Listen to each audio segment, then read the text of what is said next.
नमस्कार दोस्तों। हमने पिछली कक्षा में किरण पुंज तक पढ़ा। अब वहीं से क्लास को हम आगे बढ़ाएंगे। पिछली कक्षा में आपने प्रकाश क्या होता है ये जाना, प्रकीर्णन क्या होता है ये जाना, उसके बाद आप किरण क्या होता है ये जाने, उसके बाद किरण पुंज क्या होता है ये जान चुके। अंतिम पॉइंट हम यही लिखाए थे कि किरणों के समूह को हम किरण पुंज कहते हैं। अब हम जानेंगे कि किरण पुंज कितने प्रकार के होते हैं। तो चलिए शुरू करते हैं।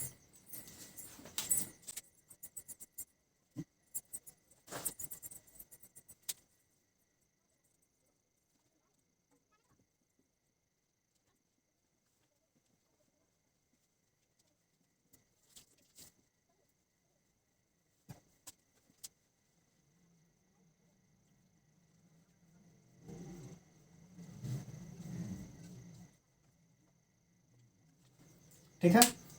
किरण पुंज तीन प्रकार के होते हैं।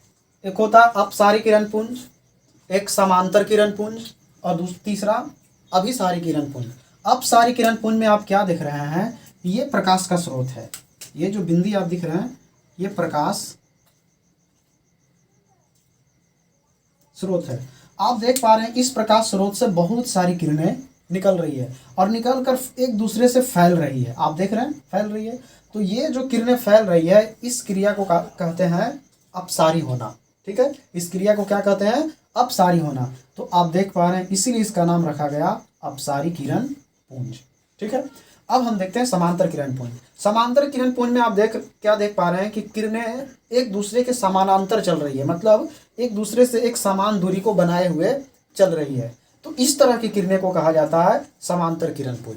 मतलब ऐसा किरण पुंज जो एक दूसरे को समांतर चल रहा हो। इन सब की परिभाषा लिखने का आवश्यकता नहीं है, ये केवल समझने वाली बातें हैं। ठीक है। अब बात करते हैं अभिसारी किरण पुंज। तो आप देख रहे हैं कहीं से प्रकाश आ रहा है और एक बिंदु पर आकर टिक रहा है। ठीक है, कहीं से प्रकाश आ रहा और एक बिंदु पर आकर टिक रहा है। इस तरह की किरण पुंज को कहते हैं अभिसारी किरण पुंज। ठीक है। तो उम्मीद है आप समझ गए होंगे अपसारी किरण पुंज क्या है, समांतर किरण पुंज क्या है एवं अभिसारी किरण पुंज क्या है। ठीक है, नोट कीजिए।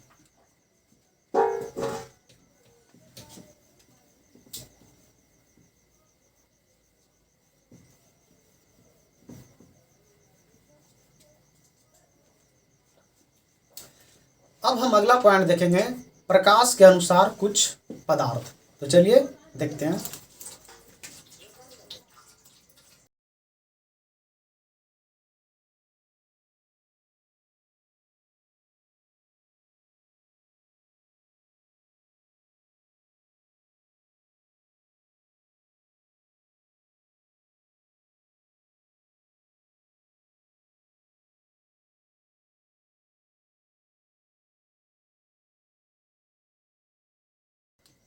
प्रकाश के अनुसार कुछ पदार्थ। आप देख पा रहे हैं हमने एक पदार्थ लिया है।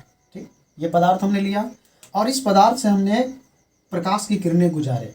तो हमने, आप देखिए कि हम जितना किरण गुजार पा रहे हैं क्या उतना किरण बाहर निकल रहा है। ठीक है। तो इस तरह के पदार्थ, इस तरह को पदार्थ को कहा जाएगा पारदर्शी पदार्थ। पारदर्शी वस्तु। ठीक, मतलब वैसा वस्तु जिससे प्रकाश आसानी से आर पार हो जाए, इसे हम क्या कहेंगे, पारदर्शी वस्तु। अब यहाँ देखिए हमने यहाँ प्रकाश की किरणें तो ढेर सारी गुजरना चाहा, लेकिन कुछ ही प्रकाश की किरण इधर गुजरा। तो इस तरह के पदार्थ को कहा जाएगा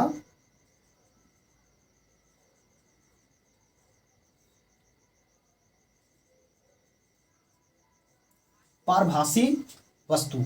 अब आप तीसरा नंबर पदार्थ देखिए। आप यहाँ पर देख पा रहे हैं कि हमने जब यहाँ प्रकाश की किरणें गुजारे इधर कोई भी किरण नहीं पार हो पाया। तो इस तरह के पदार्थ को कहा जाता है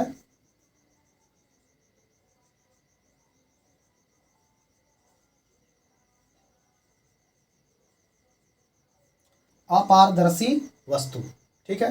तो आपको समझ में आ गया होगा कि पारदर्शी वस्तु क्या है, पारभासी वस्तु क्या है एवं अपारदर्शी वस्तु क्या है। जिससे प्रकाश आसानी से गुजर जाए वो पारदर्शी, जिससे प्रकाश की कुछ ही किरण आर पार हो सके वह पारभासी किरण, पारभासी वस्तुएं, एवं जिससे प्रकाश की किरण नहीं गुजर सके वो होगा पारदर्शी वस्तुएं।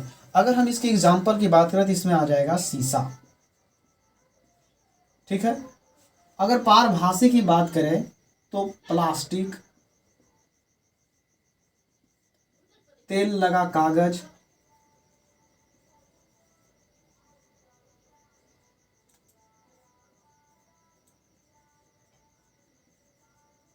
तेल लगा कागज, ये सब हो जाएगा पारभासी वस्तु में। और अपारदर्शी वस्तु में आप ले सकते हैं ईंट हो गया, लकड़ी हो गया, मतलब जिससे प्रकाश आर पार ना हो सके, तो ऐसे वस्तुओं को हम कहेंगे अपारदर्शी वस्तु। उम्मीद है इतनी बातें समझ में आ गई होगी, आप नोट कीजिए।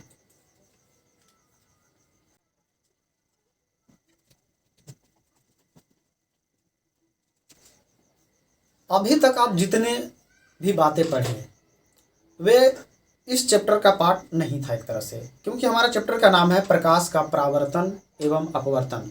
तो अभी तक हम इसलिए ये सारी बातें पढ़े ताकि हम प्रकाश का परावर्तन एवं अपवर्तन बेहतर से समझ सके। ठीक है, आपने प्रकाश के बारे में जाना, प्रकीर्णन के बारे में जाना, प्रकाश तरंग है या ऊर्जा, ये सारी बातें जाना। फिर आपने जाना पारदर्शी वस्तु क्या है या अपारदर्शी वस्तु क्या है या पारभासी वस्तु क्या है।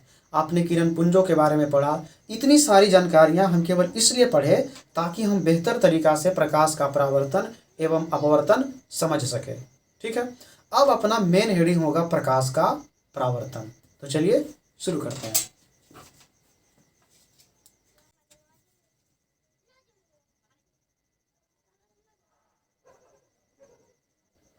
प्रकाश का परावर्तन। प्रकाश का परावर्तन को पढ़ने से पहले आपको जानना पड़ेगा दर्पण के बारे में कि दर्पण क्या होता है। दर्पण एक ऐनक जिसमें आप अपने चेहरे को आसानी से देख सकें। ठीक है, तो पहले हम देखेंगे कि दर्पण किस तरह से उसका बनावट होता है। तो एक दर्पण हम आपको बना के दिखाते हैं फिलहाल अभी।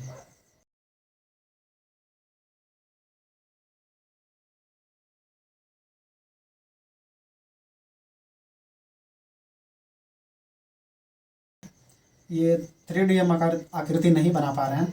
ये वाला जो आप हिस्सा देख पा रहे हैं सामने वाला, ये समतल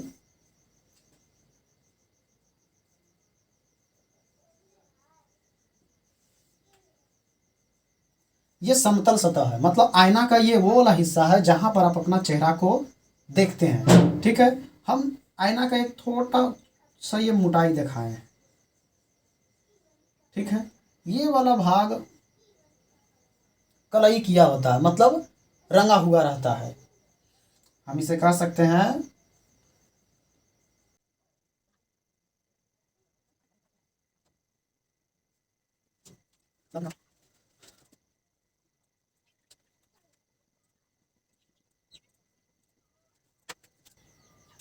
एक दर्पण आप जिसमें चेहरा को देख पाते हैं वह कुछ इस प्रकार का होता है। ये सामने वाला हिस्सा जहाँ पर आप देख पा रहे हैं, ये हम आईना की मोटाई को बताए हैं। ठीक है, ये वाला हिस्सा जो चमचमाहट है, जहाँ पर आप अपनी तस्वीर को बनते हुए देख पा रहे हैं, वह चांदी की पतली परत रहती है। और जो चांदी की पतली परत रहती है वो रहती है सिल्वर ब्रोमाइड।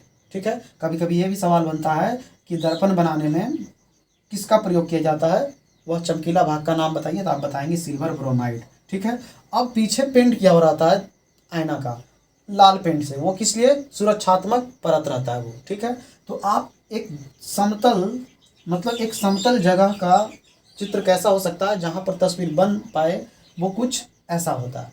आप इसे भी नोट कीजिए।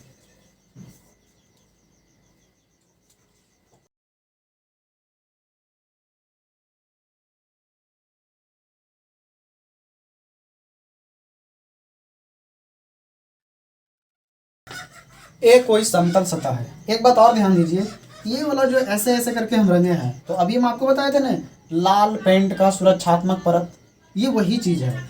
आप देख, ये वाला चीज़ जिस तरफ किया हुआ रहेगा, इसका मतलब है कि हमने आईना का एक तरफ रंग दिया है। असली वाला आप चेहरा किस तरफ देख पाएंगे, जिधर ये वाला नहीं दिखाई पड़ेगा, इस तरह के लाइन। ठीक है, तो आप चेहरा कहाँ देख पाएंगे, इस तरफ नहीं। तो अब मान लीजिए ये आपके साथ कोई समतल सतह है, अब यहाँ से कोई प्रकाश आती है। ठीक, तो प्रकाश यहाँ आने के बाद ये कुछ इस तरह से गुजर जाती है। ठीक, अभी आपने क्या देखा, एक समतल जगह पे जैसे ही प्रकाश की किरण आया तो वह सीधे न जाकर एक दूसरी दिशा में मुड़ गया है। और प्रकाश की जो ये घटना हो रही है इसी को कहा जाता है प्रकाश का परावर्तन। ठीक है, आप इसे बेहतर ऐसे घर में समझ सकते हैं। आप धूप में बैठिए, एक छोटा सा आईना लीजिए और आप ऐसे करके कुछ कीजिए, आप देख पाएंगे कि यहाँ से प्रकाश को कैच करके यहाँ भेज दिया जा रहा है। मतलब हम प्रकाश के डायरेक्शन को बदल रहे हैं, दिशा को। ठीक है, और प्रकाश की ये वाली जो आप घटना करवा रहे हैं इसी को कहा जाएगा प्रकाश का परावर्तन। ठीक है, तो ये वाली जो घटना अभी अभी हुई इसी को कहा जाता है परावर्तन। तो इस घटना को देखकर हम अब प्रकाश के परावर्तन का परिभाषा लिख सकते हैं। तो चलिए लिखते हैं।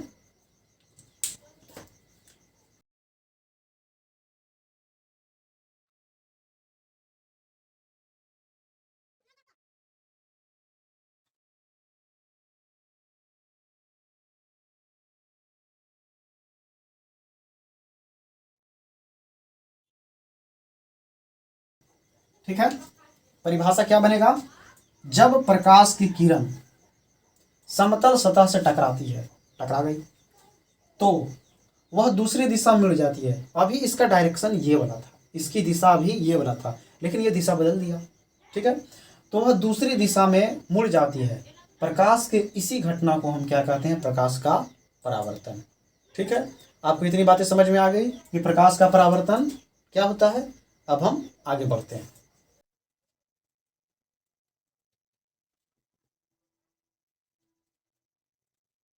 अभी जितना भी टॉपिक पढ़ रहे हैं सब इसी के अंतर्गत पढ़ रहे हैं।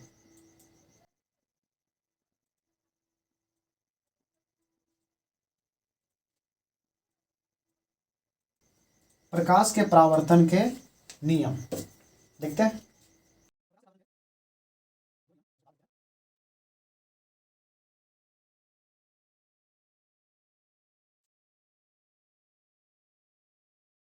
देखिए, ये समतल सतह है। ठीक है, ये समतल सतह है। समतल सतह से एक किरण आई, आप देख रहे हैं कहीं से एक किरण आई और समतल सतह से टकरा गई। तो एक बात देखिए, ये किरण जो आ रही है, मतलब सिंपल सी बात, जो किरण दर्पण से टकराएगा, ध्यान से आप दोहरा सकते हैं, जो किरण दर्पण से टकराएगा, फिर से बोलिए, जो किरण दर्पण से टकराएगा उस किरण को कहा जाएगा आपतित किरण।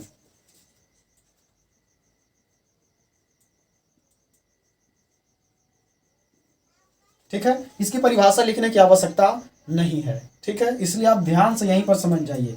और ये सब कोई परिभाषा एग्जाम के हिसाब से पूछा भी नहीं जाएगा, तो कोशिश कीजिए कि आप इसे समझ लें, वरना कॉपी भर जाएगा नोट्स से। ठीक है, जो किरण दर्पण से टकराएगा, सिंपल सी बात, जो किरण दर्पण से टकराएगा तो ये टकराने वाली जो किरण है इसी को कहा जाएगा आपतित किरण। ठीक, अब जैसे ये किरण, समझिए ये किरण है, ये किरण आ रहा तो ये आपतित किरण है। अब आने के बाद यहाँ पर पड़ा, किसी बिंदु पर तो पड़ा, तो जिस बिंदु पर यह पड़ेगा, मतलब इस बिंदु पर आकर पड़ा, इसको कहा जाएगा आपतन बिंदु। ठीक, इस बिंदु का नाम क्या होगा? आपतन बिंदु। उसके बाद ये किरण अपनी दिशा, दूसरी दिशा में मुड़ गया, यानी परावर्तन हो गया। तो जो किरण दर्पण से टकरा कर जो किरण जा रही है, ठीक है, दर्पण से टकराने के बाद जो दूसरी दिशा में गई वो किरण, इस किरण को कहा जाएगा परावर्तित किरण। ठीक है, ध्यान से सुनिए, जो किरण दर्पण से टकराएगा, जो किरण दर्पण से टकराएगा वो होगा आपतित किरण। और जिस जगह पे टकराएगा, ठीक है, जिस समतल जगह पे टकराएगा उस जगह का नाम होगा आपतन बिंदु। और उसके बाद जो दूसरी दिशा में, यानी परावर्तन के बाद जो दूसरा किरण निकलेगा उसे कहा जाएगा परावर्तित किरण। ठीक है, तो आपको समझ में आ गया आपतित किरण क्या होता है, आपतन बिंदु क्या होता है और परावर्तित किरण क्या होता है। अब आपतित किरण और परावर्तित किरण ये तो हो गया। अब इसके बीचों बीच एक लंब डालते हैं और इस लंब को कहते हैं अभिलंब।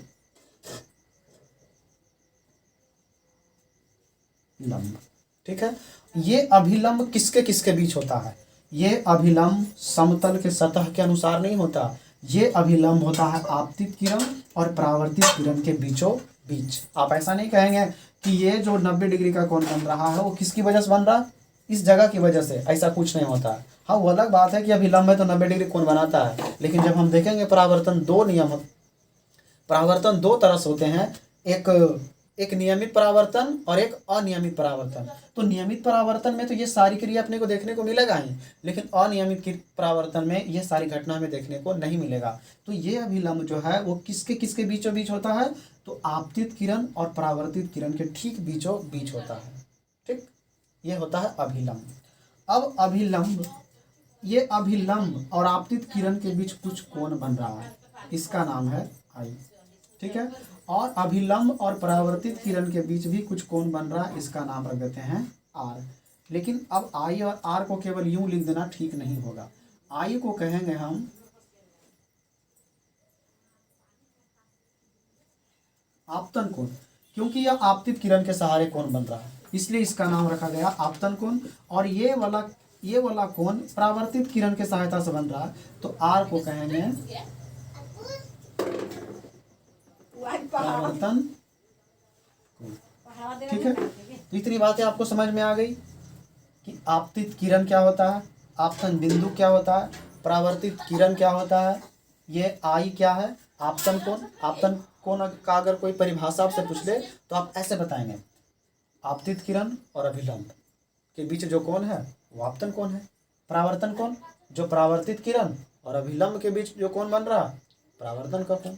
ठीक है, आपको इतनी बातें समझ में आ गई। अब यहाँ पे हम टॉपिक पढ़ रहे हैं परावर्तन के नियम। तो परावर्तन के दो नियम होते हैं।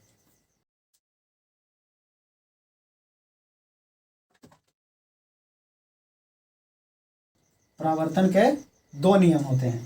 पहला,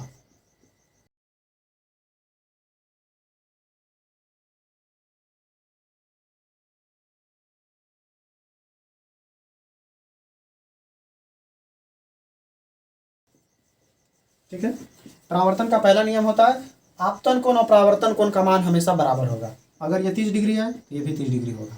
ठीक है, अगर ये 50 डिग्री है तो ये भी 50 डिग्री होगा। सिंपल सी बात। अगर ये 20 डिग्री है तो ये भी 20 डिग्री होगा। मतलब आपतन कोण जितना होगा उतना ही परावर्तन कोण होगा। ये परावर्तन का पहला नियम है। ठीक, अब आगे बढ़ते हैं।